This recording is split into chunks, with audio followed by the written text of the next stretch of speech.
Wow, there you go. Jesus, that was a sneeze. Well, I did force you to. You should never do that. You should Ninja never. sneeze. Yeah, you should never close your nose while you I sneeze. didn't. I went. Well, my pal did that once, and one of his eyes popped out.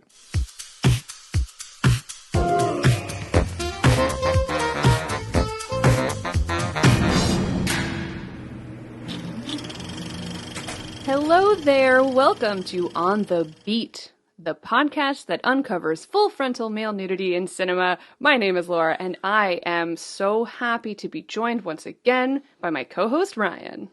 Yeah, it was a nice little vacation for me. Nice little holiday. Yes, I got to not be on a podcast for once. I decided that for Valentine's Day I didn't want to hang out with you. I wanted to hang out with Renee. Well, don't be surprised if nothing happens on the 14th, just so you know. What do you mean? Well, actually, by the time this comes out, it's already been. So Exactly. Yeah, nothing happened. Sorry. That's weird. So today we are going to be talking about the 2022 new film, which hopefully everyone's seen already. I guess we call it a drama comedy, a dark comedy. A dramedy. Banshees of Inisherin. Yes. Well, we're talking about this film in particular because the Oscars were announced Earlier. Well, this is earlier. I feel like you don't know time right now. At the end of January. Well, we're not doing the future past. Well, we're not doing an Oscars episode because the one we did for last year was an unmitigated bitch fest for the most part. So there are films that we like. I mean, there was films that we liked last year, but this one is so good, in my opinion. Yeah, this one, Bill, unfortunately, there's only two films that are probably going to get any of the recognition, and that's one, Banshees, which I feel like deserves it, and the second one is Everything Everywhere All at Once, which I think doesn't deserve it. You're gonna be super polarizing at the beginning of this. Oh no. Everyone loves Everything Everywhere. They do, and I don't know why. I've heard so many good things. We watched it, maybe I was a little sleepy. It didn't pull me in too much, but that doesn't mean that I won't like it on a second viewing, which I will watch alone without you. Why do you have to pander to, like, the general public? Because why you're are you here, you have your role as you're part of the hosting, and I have mine, which I'm the everyman. Yeah, you're the person I'm the crowd pleaser. Yeah, well, you're the one who diametrically opposes anything that I say. That's pretty much what you are. It is my favorite thing when... Oh, wait, and also you are my loving wife. I do love you very much. It's funny, our friend Josh, our friend of the podcast, will screenshot on Letterboxd when we have completely opposite views on films, where it'll be side by side. Me giving something 5 stars, and you, Ryan, giving something 1 star. And I love that about us. Yeah, but we don't have that feeling for Banshees of Inisherin. Which is why it's so special. That's what I like about this film. I like it when we can agree on something. How surprising it would be that we agree that a good film is a good film, as opposed to it's not a populist choice. I mean, it is also.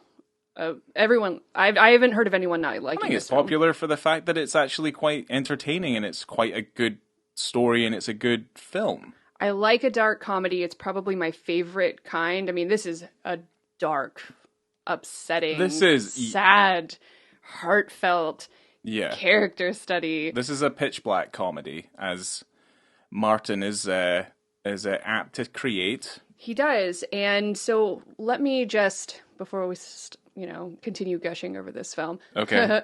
The synopsis of this film, pulled from Letterboxd, is... 2 lifelong friends find themselves at an impasse when one abruptly ends their relationship, with alarming consequences for both of them. Yeah, this film doesn't waste any time. I think let's go into what Martin's done before and what has brought him here to this precise moment in his career. Martin McDonagh. McDonagh. McDonagh. The McDonagh. So Martin McDonagh.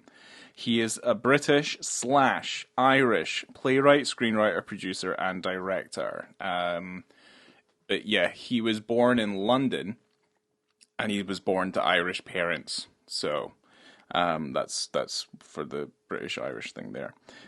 Let's just say he's known for his absurdist black humour, and certainly in his playwriting, he's definitely got quite an illustrious career as a playwright. He challenges the modern theatre aesthetic, which I think is bold, but certainly his stuff is very dark. Wow. What the fuck is that? Yeah, so I think it's important to kind of challenge, I guess, modern theatre aesthetics. Let's just put it that way. I think that's enough to say about what he does. Anyway, he's known for writing fundamentally two main trilogies of plays, and that's obviously not discounting the abundance of other stuff that probably isn't under the same bracket as that. But let's just pull off a few that I've got written down here. I'm gonna pull them off. Anyway, let's go back to this list. So here's some stuff. The Beauty Queen of Leon in 1996, The Cripple of Inisherin in 96, The Lonesome West in 97, The Lieutenant of Inishmore, 2001, A Behandling in Spokane in 2010, and another one which is Hangman in 2015. But I think Hangman is also not part of either one of the main trilogies, and those trilogies are aptly called set in Leanne, or basically like he has two locales. So the ones that are set in Leanne, which is what I think it's called, that's part of one trilogy, and then there is also the second, which is the Aran Islands. But also this is Banshees. People have suspected that the final part of his Aran Islands trilogy he didn't like. So this is potentially the revisiting of that final piece that he wanted to revisit, which he didn't publish, he didn't put out there into the public. Yeah, I remember reading something where he was saying that he likes doing films more than theater. So maybe he just started to write this as a play and said, well, no, never mind, I'm going to make it bigger, I'm going to make it grander, and I think put a camera to it. Yeah, well, I think his work lends quite well to being cinematic, but I would guess that he gets his start in film with the short film Six Shooter, which we also watched today because we'd never seen it before. So good. It's a really good short film. It's so only good. half an hour. I mean, it was good enough that it won the Academy Award for Best Live Action back in 2004. But I think that short film is the thing that springboards him into the film career that he now has. And then, to be fair, Papa Gleason's also in Six Shooter.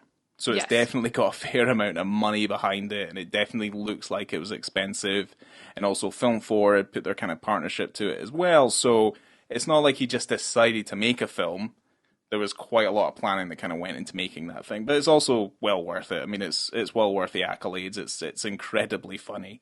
Yeah, you guys can find that on the internet. Just search for it. It's on YouTube. I think it's on Vimeo as well. Yeah. So worth it. Such a good time. And in terms of like his films, we start off with In Bruges in 2008, which is very popular. Seven Psychopaths in 2012. Three Billboards Outside Ebbing, Missouri in 2017, which I thought was a really big front runner for Oscars during the 2018 season, I think it was. Yeah. And we then follow it up with Banshees of Inisherin in 2022. And I'm thinking, do I have anything else here? No, I do not. So that is me. I feel really kind of proud. I know he doesn't have a long filmography, but I've seen all of them, and I feel really excited about it. I love his shit. I love this dude's gig. Yeah. I'm down with what he's got going on. So this will sound kind of weird to everybody, but I've only seen Banshees in his short film. I've not seen any of the rest of them. But that's exciting. I find that exciting. I never really get upset when I talk to someone about films that I really like that they haven't seen. It's an opportunity. Here's the thing. For pleasure in the future. Yeah, here's the thing. I think In Bruges and definitely Seven Psychopaths were touted to me by people who were like, oh, you won't fucking believe it, man. Like, I had such a good time watching those movies. They were great. So I decided I wasn't going to watch them. Yeah, well, I've learned more since then, because I remember someone said the same thing about Under Siege, but Under Siege is pretty good. Oh, the Seagal. The Seagal, the Tommy Lee Jones, yes, yeah. I love the Under Siege. Oh, can they believe it, man? It's like that thing on the boat, eh? It's like, all right, okay. Under Siege is incredible, and Tommy Lee Jones has this kind of hippie thing going on. It does, yeah. He's so good. Yeah, he's a wild man. I think I screamed when I saw him in that film. I was so excited. But this is not about Under Siege. I apologize. Yeah, I was going to make a Top Gun Maverick joke, but I fucking screwed it up. Well, Top Gun Maverick is a joke in and of itself. There's nothing fun about it. That movie barfs red, white, and blue. It's disgusting. Yeah. I mean, the original Top Gun, I think, is like an Englishman's take on... Well, actually, no, it's Tony Scott's hour-and-a-half long sports commercial. That's pretty much what it is. With just, like, real planes doing real shit, which is obviously what they did with Maverick. But, yeah, we won't be covering Top Gun Maverick. The only dick you see in that is Tom Cruise. Boo! So, let me tell you the tagline of this film. It is 4 words. Everything was fine yesterday. Oh, it hurts me so much. Oh, it hurts my heart. Oh my God. Okay, so this movie, we already talked about Papa Gleason, but it's got Papa Brendan Gleason, which is the second time we get to talk about sweet Papa Gleason. Yeah, I do like Gleason quite a fair amount. So good. He's my favorite Gleason. Let's put it that way. I love all of the Gleasons. I'm a big Gleason family fan. I'm gaga for the Gleasons. Colin Farrell is in this film. Yeah. Carrie Condon, Barry Keoghan, and Gary Linden is the Garda cop. Yes. Yeah, there's going to be... Boy, yeah. Boy. I'll be kind of jumping back. I can kind of remember the 2 main names. We're going to be talking most about, obviously, Gleason and Farrell the entire time, but that's Colm and Boric. Patrick. Is it Patrick? Or Podrick. I thought it was Podrick. I thought it was Boric. Padraic. It's like Patrick. the Gaelic version of Patrick. It's not... Podrick. Yeah, so it's said like back. Isn't it? Well, I guess you come from a... Well, I thought that's why they say it in the movie. Say it again? Barrack. It's like... It's with a P, though. Or Porrick. Porrick, isn't it? Porrick? Sure. It's probably Porrick. Anyway, we'll try our Gleason says best. it differently from Carrie Condon. So well, either way. I want to bring up one more thing. Martin McDonagh's brother is also a director, and I don't think we'll talk about him, but he also directed Papa Gleason in Calvary that came out in 2014, and The Guard in 2011. Both have Gleason in it, so Gleason is very entangled with the McDonaghs, and Calvary is freaking awesome. Have you seen Calvary? I've not seen Calvary, no. So good. It's so gross. Okay. Love it. Okay. Well, yeah, we can probably check that out at some point. I'll watch Not that for the movie podcast, again. but we can just watch it. I would love to. Yeah, I think here's the key. Here's the key to fantastic writing is it sets up the premise in less than 5 minutes. Yeah. From the minute it kicks off, is that you're introduced to Padraig, and you're introduced to the world, you're introduced to the community, you're introduced to what effectively is their daily routine, and then you're gonna get a sense of that monotony as it's like a driving force for why Colm is acting the way he's acting. And he's going to go meet his pal at 2:00, as they do every day, to go to the pub to have a few pints, to, I guess, I don't know, just shoot the shit, have a wee chat, have a wee bit of banter, and that's just the daily routine. But what you find, and this is kind of obviously how they set it up, is that Colm has very suddenly and quite distinctly decided he doesn't want anything to do with Podrick anymore. Yeah. And it... Oh, gosh. It begins innocently enough, you think. Yeah, well, it begins, you see Patrick, he's happy, he's so pure. The look on his face is just innocent joy, and he's walking around in the place he's lived his whole life, living on this island, knowing what like you said, knowing what he's going to do each day. Has his pals, has his pub, all is grand. And then it just gets absolutely rocked by the fact that his absolute best friend is ignoring him. And also, I would also say that this is quintessential small island living. So certainly there's gossip, there's chatter, like certainly when we meet the women who own the post office a little bit further down the road at the docks, they're always like, have you got any news? Is there any news? What's the news? What's the hot goss? It's like, well, he doesn't have any news. You hear that? He didn't have any news. It's got nothing to say. So basically there's not a lot going on, but what you do see is that once this kind of friendship, this divide kind of starts to split them down the middle, it does become very much a talking point. It also it starts to create rifts within the community because of how incidental it is, but then also how devastating this one decision ends up being. It's so interesting how it's kind of juxtaposed against the actual civil war that's happening in Ireland, literally across the water, that they can see occurring on a regular basis. It's kind of at the end of the Irish Civil War. What was it, like? So yeah, 1921? No, it was 22 to 23. Okay. Yeah. So that's occurring. They're watching, bombs going off, and they're hearing gunfire, and so you have this war occurring. And I also need to point out before we get too far, we already know it's 2022 and 2023, so obviously that was 1922 and 1923. It's exactly 100 years ago now. Great. Yeah, and, having that set against the smaller civil war that's happening between these two people, that means so much more to them than the war happening in their own country. Yeah. So it just rocks this community and rocks these two people in such an intense way. Yes. Have you been rowing? You're rowing. Have you been rowing? I didn't think we were rowing. Didn't think we were. Did I say anything? Were you rowing? You must be rowing. But what you really kind of get is, I guess, like the day-to-day, like the ennui of just their lives. They're all incredibly self-sufficient. They've got their own little kind of tight-knit community.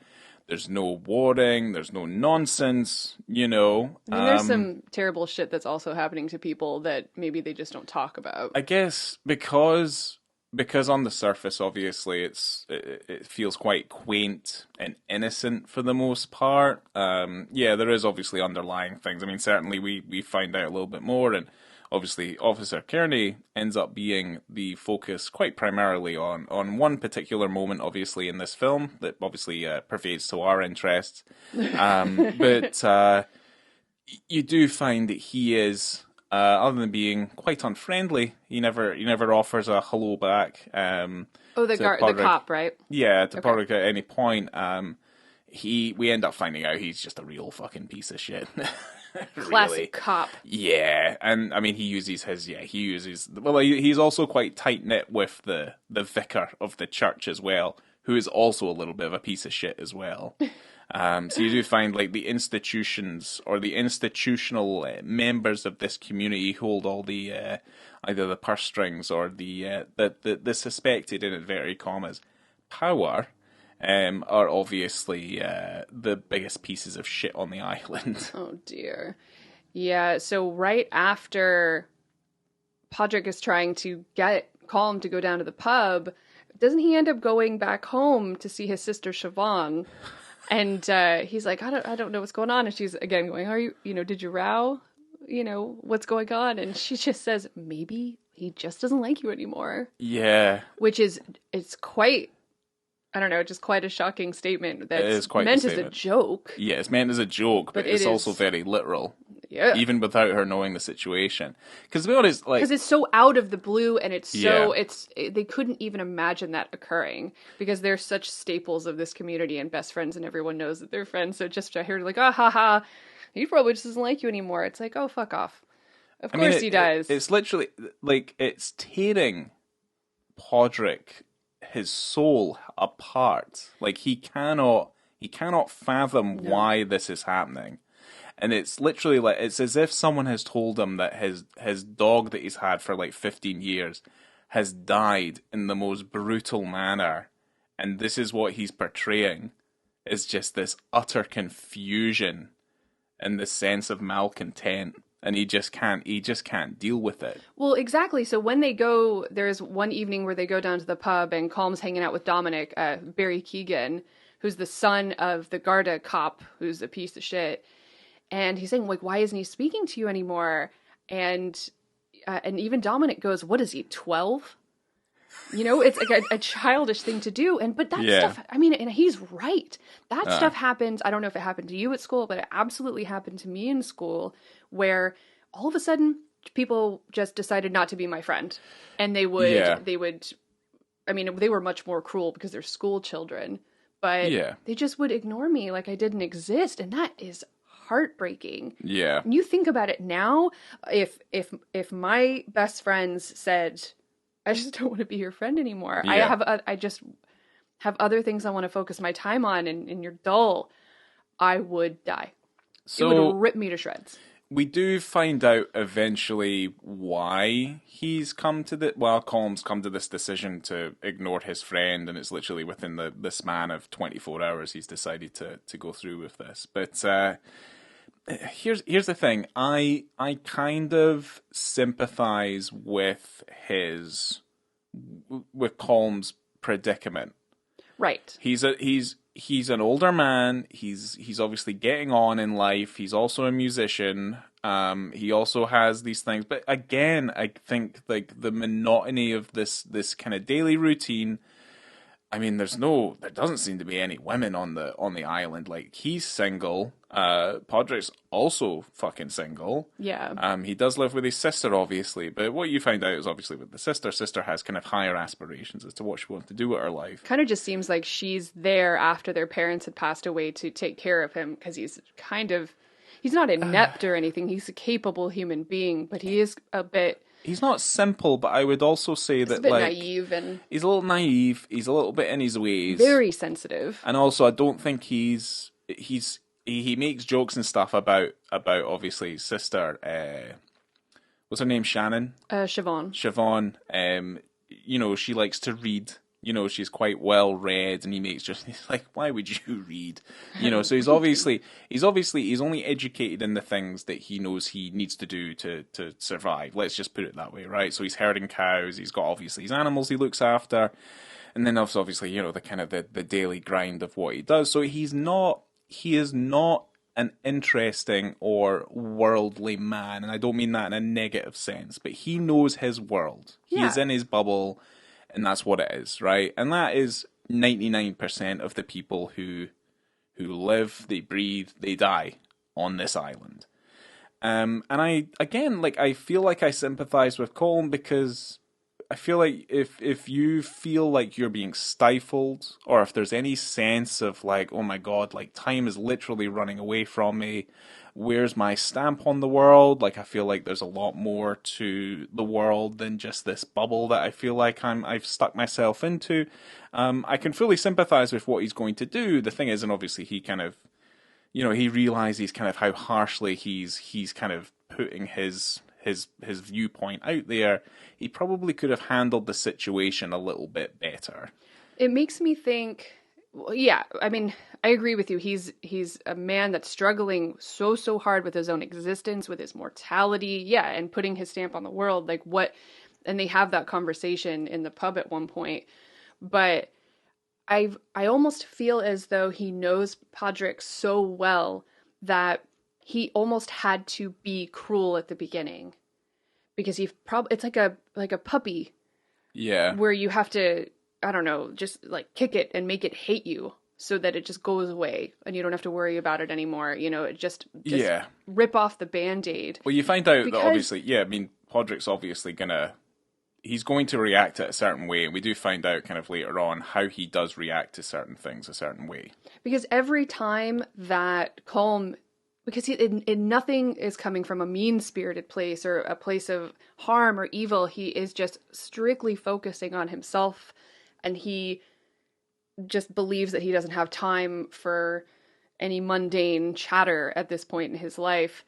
And it is harsh and it is difficult, but every time that he's nice to Podrick, it just gives him hope that their friendship can survive. Yeah. Which just exacerbates the situation. It's also, it's definitely a scenario which is kind of born out of the simplicity of their lives, you know? Like, it's very much, you know, that's kind of where all the humor kind of comes from, is just kind of, it's very simple. It's the like things breaking that they up are. with somebody and you still live with them. And Pretty you much, think yeah. that there's hope, and then you kind of get comfortable. Maybe there is, and you fall into old routines, Yeah. but then you realize that no, this is broken. And you can't really come back from it, because it's your island. Yeah. And you do the same things, and you're going to keep doing the same things and running into each other. So Yeah. it's going to cause so much conflict. But the issue, let's say like the fueling factor of what brings so much conflict into their relationship is that Colm's only doing this to Podrick. He's not doing it to anybody else. Right. You know, he's the exact same person to everybody else on the island other than Podrick. Yeah. And it doesn't really, it rings in as like he has singled him out as the one person who is holding him back in life. Oh, so sad. And it's heartbreaking. Yeah. And I think Colin Farrell does a fantastic job because it is very much rooted in, I guess, the comedy elements I would kind of pull it from is like your Charlie Chaplin, like The Orphan, like that sort of level of like comedy performance. I feel like I think it's very, very good, and certainly this is more a drama, which is a comedy, as opposed to being too much of a comedy. So yeah, well, you couldn't just have this as a straight drama. You'd want to jump off a cliff. No, it's far too dark. But anyway, he's still interacting with everybody else, and he's just, again, he's watching Colm kind of continue to go about his normal life, like the things he would do, like going to the pub, being late at night and stuff like that. And he obviously starts hanging out with Dominic, which is obviously played by Barry Keoghan. And obviously he is, I guess, Barry's character, Dominic, he's definitely a source of comic relief. He's a bit of a fool, but he's also incredibly naive. He's very innocent, and also he's probably what you would refer to as the village idiot, effectively. But you get an understanding as to why that is the case. Trauma. It's all based in trauma. He is Kearney's son. The cop.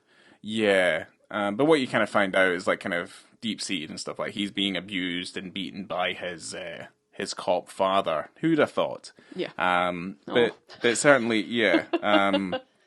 He is, he's not having a fantastic time. But he's also the one that's telling it like it is all the time. Like, he's just very, plain, and he just sees everything as it is, you know, and takes everything at its word and kind of guides us through a little bit. Like, why is Colm being like this? This is stupid. Because I kind of took him and his character a little bit more like in like the Shakespearean sense. Like, if this is an ensemble drama and you're playing it on a stage, he's kind of like in Midsummer Night's Dream, he's like Puck. He's like a kind of expositionary character who kind of helps you kind of lead you in with a little bit more humor and stuff like that. But they're sitting in the pub and they're looking at all going. I think like Barry had a couple of like fantastic lines where he's just like talking about the women that are there, because there doesn't seem to be a lot of women there whatsoever. There's women here. Oh, good ones too. Yeah, we can get with our small talk, he says. And then he starts shouting at Colm, like saying, "Play something dancey." Yeah, because Colm's sitting there playing the fiddle. Did you know that Papa Gleason is a skilled fiddleman? I mean, I guess you could guess because he was playing the fiddle in the film. Oh, is he actually playing the fiddle? He sure is. All right, okay. Yeah, he's played the fiddle in several films. Huh, okay. Well, there you go then. I mean, the only other thing I was going to say before we move on to the dick scene is that it must be an absolute nightmare trying to get laid there. Yeah. Small island life. Yeah, probably a lot of wanking happening. And here we are. Here we are. So for whatever reason, right, this is the dick scene. For whatever reason, Dominic takes Podrick back to his house, where obviously his father is, right? And well, we find out why. I mean, they want to get a drink, but they don't want to be in the pub anymore. Yeah. And he knows that Garda Daddy has booze. It looked like moonshine or something in a bottle. Yeah, it's kind of like nondescript alcohol. Yeah. So they walk in together. They're being very quiet and tiptoeing. But as soon as they walk in, you see Dominic's father, Papa Garda, Yeah. in a chair with his policeman's cap on, completely naked. Yeah. Just with one single beam of moonlight illuminating his naked body. Yeah, it is a sight to behold. But we're also kind of seeing it from the perspective of Podrick, who's just got a look on his face like okay, to the point where it feels like even without having to say it, it does beg a little bit of explanation. But Dominic does give the explanation, which is he'll kill us if we wake him when he's been wanking. Oh my god.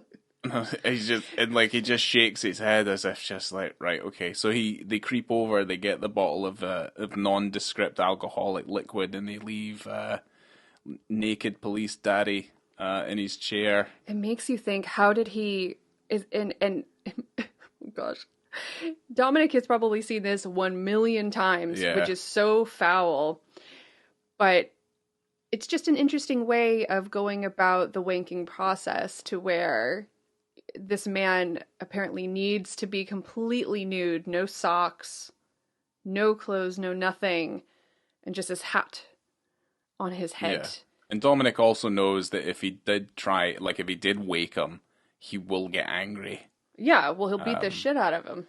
And we do find out that he does beat the crap out of him after he finds out that the alcohol was gone. But Dominic already knows that's what's going to happen as a result of them taking the booze anyway. Yeah, I assume this wasn't the first time that's happened, but I think it's their Podrick and Dominic's relationship. I think I'm sure they've known each other forever, but them hanging out, I think, is pretty new, hanging out solo, because Podrick's always been with Colm. Yeah. Well, certainly, I think Dominic's now beginning to kind of bare his soul a little bit, where he's not probably the biggest fan of his father. He goes on about, if this is to give any sort of reference, because usually we don't talk about like what the dicks look like, but Dominic goes like, the tiny brown cock on him. So it's with disgust, he says. Absolute vehement hatred for his horrible dad. But his dad is a horrible fucking piece of shit, and we do find out kind of how that ends up eventually as well. So this dick scene comes in really, really early in the film, so about 14 minutes and 40 seconds-ish. Yeah, the film's about 2 hours long. Right, a beautiful 2 hours. But yeah, this happens really early, and this is the only time that occurs. But it's just an interesting... You see you see the whole town, you see everyone, and your cast of characters, but this is definitely a weird kind of tiptoeing little secret that Podrick gets let in on. Just the first bit of information about this Garda cop that no one else knows. No. So it's kind of him peeking into the secret life of this guy who he already doesn't who's never been nice to him. He mentions that he sees him on walks and he always says, hello, and he just ignores him. Well, Kearney also smacks Podrick later on as well. They end up in a fight. Yeah, well, because when they go to the, kind of the post office, right? The general store, and the woman's asking for news, and he doesn't have any, he gets pissed off, and the guard is standing right next to him, and he goes, well, did you know that he beats his son up? Oh, yeah. And is that at the same time where he's like, he also fiddles his son? Did you know that? Oh. Oh, no, I think he says that at the pub later on. I don't think he says it now. Says it but later. He just says he beats up his son. Yeah. And she's like, that's not news. That's shit news. Oh, dear. Yeah. And then that's when the cop goes out and then punches him in the face. Yeah. Well, Kearney's a horrible bastard. He's a very nasty man. But that's not really the crux of the story, though. I mean, effectively, obviously not to kind of dwell too much on it. And also, I feel like it's a film that needs to be experienced rather than explained. So hopefully you've experienced already, because, you know... Otherwise, like, shit's gonna ruining go the down, yeah. Aye. Which is what we always do. You should Because the know thing this by is, now. like, when the shit does go down, like, it goes down, you know what I mean? So, effectively, Calm threatens Podrick, who effectively will not take no for an answer. So, like, immediately it's like, it was April Fool's, that's why you're doing it, you're trying to trick me. To it just being like, well, look, you're just obviously a grumpy bastard. You are my friend, you're going to continue to be my friend. And it continues on that way up until the point where Calm has to literally threaten him with taking off his own fingers for him to just leave him alone and to give him peace. And Yeah, he's like, obviously, Siobhan gets involved as well and has to talk to him because she's just like trying to wrangle what looks like obviously a couple of pubescent boys who are arguing with each other. Yeah, because she has her life that she's living as well, and this disrupts her in a fantastic way, to where she can't live her life normally like she usually does because she's got to deal with Podrick, who's so upset, and now he's home all the time. Yeah. And she's like, aren't you going to go out? Yeah. You know? That must be annoying. But it's an interesting thing to say that as a fiddle player and as a man who wants this peace so that he can create, so that he can write music and create songs and get his creative output going, he needs this time to threaten to cut off his fingers that he needs in order to create this music. So it's an interesting sort of choice. His intentions are true. I feel like they are... For himself. They're true for himself, but they're also seated in a lot of antiquity. As in, like, he starts talking about, like, the old greats, and then also, at this point, even Podrick, who's obviously not... You know, he's not the most intelligent man, is still able to kind of be like, well, that's seemingly not the case. It's like he just wants something that he wants to be remembered by, because their small chats and their talks will not be remembered. You know, they're lacking of importance. But I mean, it eventually gets to the point where some fingers have to be taken off, Laura. It is a profound act of violence against the self. Yes, it is genuinely shocking. I mean, also, this man just goes around with a bleeding hand. Like, he doesn't really even bother to cover it up that much. I think that was another thing that I found so shocking, is that he doesn't clean his hand. He is at home with like a big pair of shears. Yeah, they're sheep shears, basically. That like he wool cuts shears. his finger off, and he said he almost passed out while doing it, but now it doesn't hurt anymore. It's totally fine after all the excitement. But he chops it off, doesn't wrap it. I love that bit where he's like, it. Yeah, I love the bit where he's like talking to Siobhan, and he's just like, didn't think it was going to clear up today, but it has. It's very pleasant. Well, his finger. He's looking at the window while his finger's just actively bleeding all over the floor. Oh my gosh, such a nice day. Well, the thing is, what kind of happens is that Siobhan and Patrick are just sitting at home, and then they hear a thing at the door, and they're like, someone's at the door. And they look at the door, and it's blood-stained, and then they look away, and they're like, oh wait, and then he picks up a finger, and then brings in, and Siobhan's like, was it a bird? And it's like, no, and he opens his hand up, and it's just this bloody finger. The scream that comes out of her mouth, I loved. And I also love that she goes, throw it out. And he goes, no, I'm not going to throw it out. It'll get dirty. It'll get dirt all over it.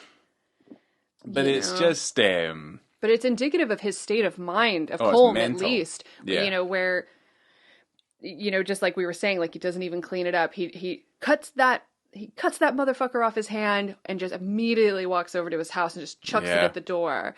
And has no regard for his own obviously has no regard for his own self-preservation, because he's mutilating his body in order to prove a point. And very extreme. Yes. Very extreme indeed. Yeah, this is a film that goes from one extreme to the other. And just Podrick won't just let it go. And as a result of not letting it go, he cuts off all of the fingers on his left hand. Every single one. And while they're away, Siobhan and Podrick, they're away doing whatever. He's then, chucking 4 fingers at their door. I think it got to the point where Podrick found out that Colm he finally finished writing his beautiful opus, which of course is the titular line of the film. Yes. That he gets to spout, which I adore, titular line. And he finally finished it, and he's like, "Is it good?" "Great." And they had a lovely chat, the two friends, which is just coming back to what I said earlier, is that every single time that Colm gives him an inch, Podrick takes a mile. Yeah. He's like, "Oh, I've got him back. I'm so happy to have my friend back. Everything's going to come back to normal." He's like, "We'll meet you down at the pub. Yeah. It's going to be lovely." And yeah, I think that was when he was down at the pub waiting. That's when all those fingers go at his door. Yeah. And it's this horrible cycle. It's a horrible cycle, but it's kind of also like, Podrick also is not aware of the invisible social boundary that Colm has just enforced.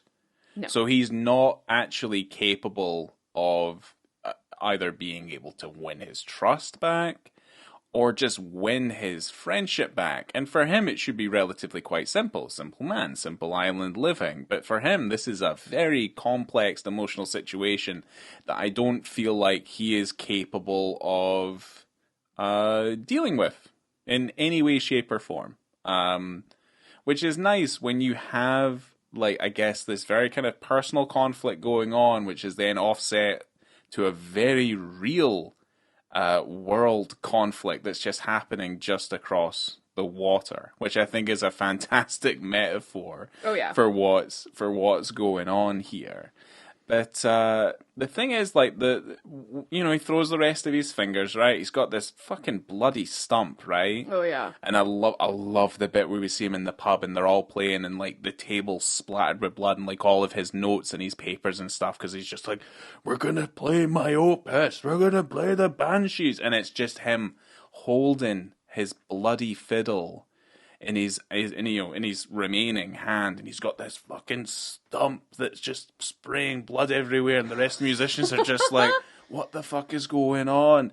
I loved it so much. But the thing is, with him throwing those last fingers at the door. So there's this donkey, right? A sweet donkey. Oh no.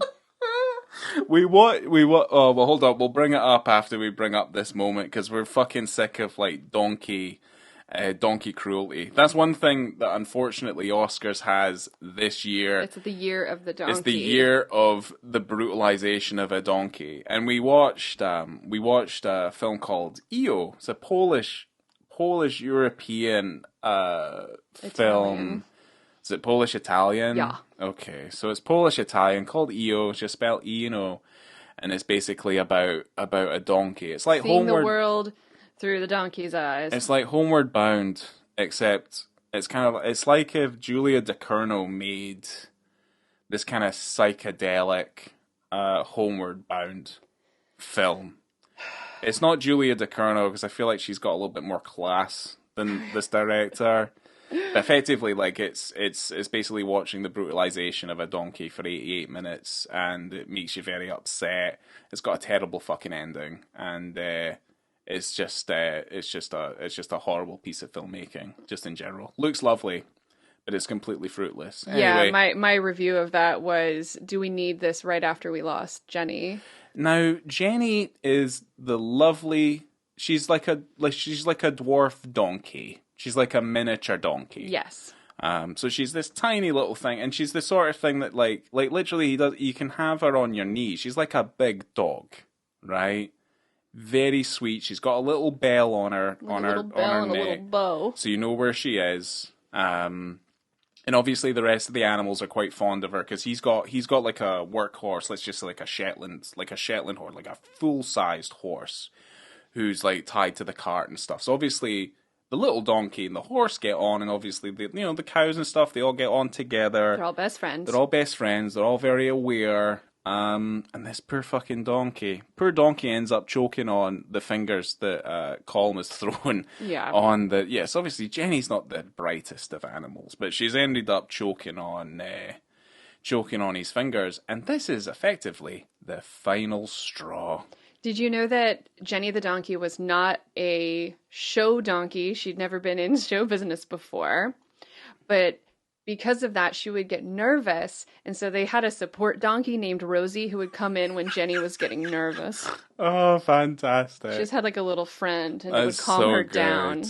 I think I love that there's little moments in the movie, because obviously a lot of the humor just comes from just how, I guess, like, peculiar some of the things are that happen on the island.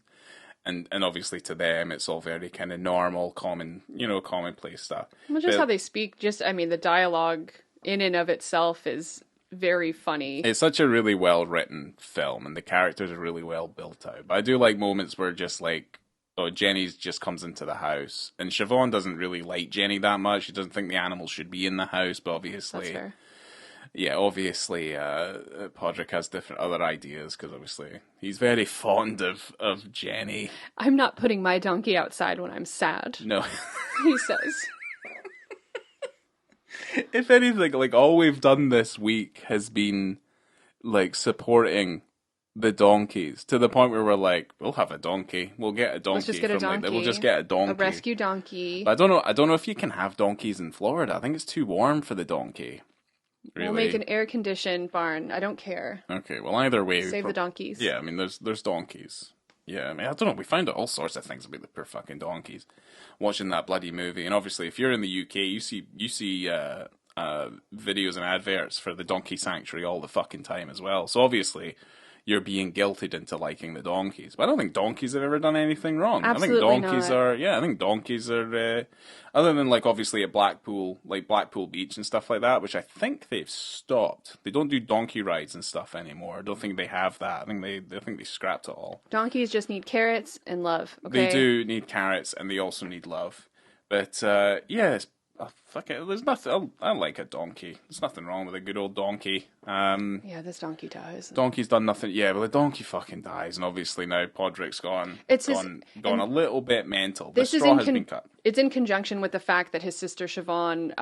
I don't know if the impetus for her leaving was the conflict kind of going on at home with her brother and stuff, or if she was just really ready to follow her dreams, but she got a job offer on the mainland, and she's just decided, I'm leaving, and she wants her brother to come with her, but he is just a hometown boy, and he knows what he knows, and he's supported by his animals that are, essentially his friends at this point, but now Siobhan is gone, Jenny has died because of choking on a finger, so he's gone off the rails. Well, because Siobhan's not there, there's no voice of reason anymore. She's the only voice of reason on that whole island. It's basically, this is where the boys are left to run wild. And effectively, with the donkey dying was the last finger that choked the donkey's throat.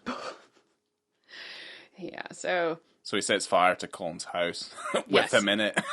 With him in it, he does save the dog. So the dog wouldn't be hurt. The dog's a lovely old English sheepdog. Like, a really lovely old English sheepdog. I think that everyone had problems with the animals on the set, where apparently the dog bit Papa Gleason at one point, and then the donkey was the biggest diva out of everybody. So, and the donkey's name also in real life is Jenny, because so she would hear her cues. Oh, okay. They didn't want to confuse her. So I love that. That's great. Yeah, sounds like actually it's a lot of fun. I mean, they do say don't work with kids and animals. But I don't know. People continue to do it, so I don't know. I think it's so great. I mean, it ends in a slightly ambiguous manner, but it kind of makes you feel as though I don't know if this is over. You know? I think. I mean, I feel like the problem is that because of the extremes that they both ended up resorting to, at least with the burning down of his house, and obviously, unfortunately, Dominic is found dead in a body of water. Yeah, I think, and it's in the same spot where he had been speaking to Siobhan earlier in the film, and basically asking her if there was any way that she could love someone like him. And she says, no, Yeah. no, there's no way. And what did he say? Oh, that's that dream gone. Yeah. Something like that. It's pretty, it's pretty bleak. Yeah. It's pretty funny. But to be fair, yeah, I mean, it's pretty funny. He's tragic. He's a tragic character. Obviously, with Dominic dead, you would hope that at least kind of mellows the behavior that had been happening with like the cultural institutions that are also part of the island. And then obviously the crux of the story, which is obviously the friendship between the two main characters, is that the boundary has been set at least within, I guess, like a civil grounding, effectively. You know, so like Luke, we're drawing a line quite literally in the sand because they have this conversation while they're on the beach. You know, there is a mutual understanding at that point, so that, you know, even then the Civil War is brought up at that point where they're like, oh well, we've not heard any gunfire in the last kind of, you know, few days. Hopefully it's kind of settling down. And then Podrick also kind of brings up the fact that, like, well, sometimes some things like that they're not supposed to end, which is also a kind of very dark foreshadowing of obviously the, you know, Irish history that does obviously end up kind of rearing its head kind of further down the line into the course of the century anyway. But obviously it's more kind of reflected upon like the atrocities that they've both committed to each other over the course of their friendship, which I think I just feel like it's a very cleverly written moment, and it's a nice kind of closer for the movie, because it's nice in that it takes the main theme of the movie, wraps it up nice and well. It has obviously the metaphor of obviously being set against the Irish Civil War of the early 1920s. So right, I just think it's very smart writing, and it'll probably get the best screenplay Oscar.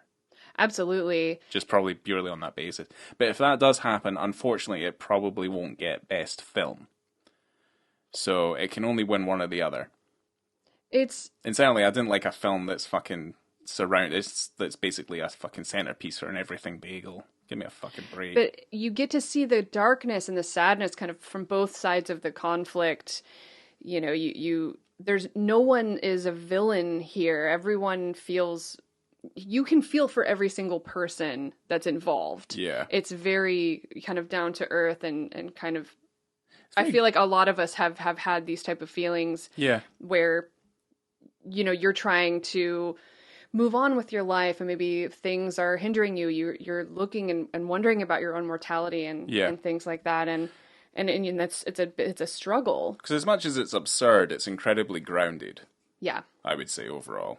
Yeah. Which is why it's relatable to a certain degree. Yeah. And it's just a good solid film. It's a good solid film with a good story and good acting. And it looks nice. So this is Colin Farrell's third film with McDonagh, which, you know, we're in Bruges and Seven Psychopaths. Yeah. It's his third film with Barry Keoghan, because they were in Killing of a Sacred Deer together. And The Batman. Yeah, I played the Penguin. And I don't know if this is their second film together, but I know that Colin Farrell and Papa Gleason worked together on In Bruges, actually, of hold course. on. I mean, yeah, the Batman's definitely a thing, but the Barry Keoghan stuff isn't actually in the release of the movie, so I don't know if that's... Well, they're in the same film together. They are technically in the same film together, but also... You never see... we would never have known that Barry Keoghan had anything to do with the Batman unless they released that deleted scene stuff early. Okay, so Colin Farrell has been in 3 films with Barry Keoghan. Does that work? Yeah, they have been in 3 of the same motion pictures. Well, I'm not gonna moan. So that's fine. Papa Gleason's also worked. This is his third film with McDonagh as well, including Six Shooter. Okay. So. McDonagh said that he wanted to work with the boys again because it's been 14 years since In Bruges. I'm sure we're familiar with the accolades. There are a ton. This film is nominated for so many awards at every major awards function and every minor awards function. Yeah. Academy Awards, it's nominated for Best Picture, Director, Colin Farrell for Best Actor, supporting actors for Papa Gleason and Barry Keoghan, supporting actress for Kerry Condon, original screenplay, editing, and score. It's nominated for the exact same things that the BAFTAs. It premiered at Venice. This film is it's going to rain down gold. I hope so. I like it when good films win. I like it when the things that I like win. Well, when you think about the films that have won Best Film, and rewatch value, I think, is not necessarily important when you're making a film. Not a lot of films, not every film has rewatch value. This one certainly Most does. films don't have rewatch value. It's all very subjective. So I guess, like, if, for example, we brought up Under Siege, like, that is someone's favorite film of all time, and they will watch it 20 times a year.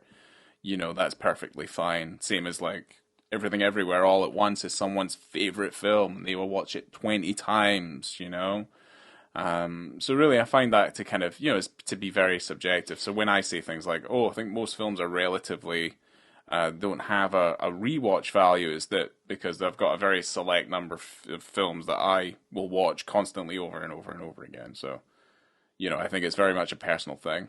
Of course. But for me, it does. I like it. Yeah. I could see this being purchased and being on the shelf. It's just a quality piece of filmmaking. It's weirdly comforting as well at times. Like, there's just something about the cinematography, how it looks. Yeah, it looks nice. I know Martin McDonagh was saying, I don't think a lot of films really capture the beauty of Ireland. And I'm like, have you not seen Leap Year starring Amy Adams? That's a joke. I don't think you've seen that film. No, I think but some people out there have. That's a rom-com. I think this is when we wrap it up. I'm just saying, guys, that she just brought up Leap Year. Let's just wrap this up. Yeah. Oh, I think I had one more thing to talk about. Oh God, where is it? It's talking about where they filmed it. So they filmed part of this movie on Inishmore, and then another, kind of the end of it on Achill Island. On Achill Island, which is, they're both on the west coast of Ireland, but they wanted to put Podrick's house on Inishmore because it's a little bit more level, it's more flat, it's more calm. And then Colm's house they built, they found the house on Achill Island, and it's a little bit more rocky, a little bit more of a tumultuous landscape, just to kind of get that dichotomy between the two.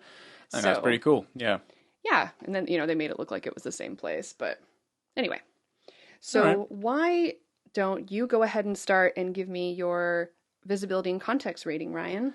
Oh, so I gave the visibility and context like a 3.5 to a 4. Okay. Probably give it 3.5. It's also pretty dark, so you can't see that much, and also it's, for the nature of what it is. But it's, I don't know, do we call it a comedy penis? The only reason it's funny, because other than that, it would be fucking shocking, is the only reason is, like, if you don't find the idea of this policeman sitting there naked having a wee wank, then you're going to find this moment quite shocking, because it is a kind of in-your-face sort of moment. But for me, I thought it was fucking hilarious. Like, that's something that, I guess, because there's quite a wistful, melancholic feeling that I get from watching this movie, because certainly it reminds me a lot of the kind of, I guess, the standard of humour in Scotland. This sort of, the humour really hits home for me in this movie because of how fucking bleak and dark it is. And it's, I think that's something that's obviously reached over into the other nation, obviously in Scotland as well. A Celtic connection. But yeah, certainly I think this is I think this scene is great. Just out of the pure humor that I get out of it, it is easily one of the funniest things, and it is basically nailed home because of Barry Keoghan's character and that one line that he says. It's fucking hilarious. Yeah. And this is obviously something that happens a lot. Yeah, so. He's seen that wiener a lot, it's great. Unfortunately. Oh, it's so good. So fucking funny. For me, I'm going to give it a 3. It is dark. Yeah, it's very dark. In context and in lighting. So I know that we saw it when in the theater, but I totally forgot about it. I don't know if I was just really kind of focused on the film and I didn't notice it, but it didn't stick out to me as a memorable full frontal moment, but I do think that it's amusing how it's lit, how they're standing there, the comments that happen in the film while it's occurring is very, very funny. And categorizing it as a comedy penis is tough. I think it's also a contextual penis in order to show you kind of the life that Dominic has been living, which is tragic and horrible. Yeah. But if you're not into like that darkly black humor, then you might, if you don't find this moment funny, then certainly it's going to have a different kind of contextual interest. Of course. Yeah, that's Irish humor. I love it. I thought it was great, so I'm still going to give it 3 just because it was quite dark. Good. But how about your film rating? I already know what it is. Oh, I gave it a 5. Yeah. I originally gave it like a 4. I dropped it down from a 5 when I originally saw it, and I was like, But usually a lot of the films that I end up really, really liking end up getting rated lower, and then I rate them higher as time goes on. So I gave it a 5. Yeah. I think I had it as a 4 at first, just because it was so intense when we saw it in the theater. It was just a lot to take in, but watching it again, I gave it a 4.5. It doesn't really have a missed moment. There's not a dull moment in the movie. No. Like, it's pretty much spot on. It's basically a 5. I don't know. I'm just kind of sitting on it for a minute, so. Yeah. But I think this film is wonderful. Yeah, it's really good. Genuinely great. It's one of the shining lights in the, let's say, the very kind of mediocre peaks and very much big troughs selection of award nominees this year, I feel like. Yeah. Guys should watch it. Yes, you should go see it. You should support it. I don't think it needs any more support than I think people already know it's pretty good. Yeah. So, this is it. Yeah. Enjoy it, guys. Well, thank you. I'm so glad to have you back. It's good. It's not like I kind of left. I still did the sound engineering on the last one. I didn't have to say anything. I didn't really miss you or anything. Oh, well, thank you very much.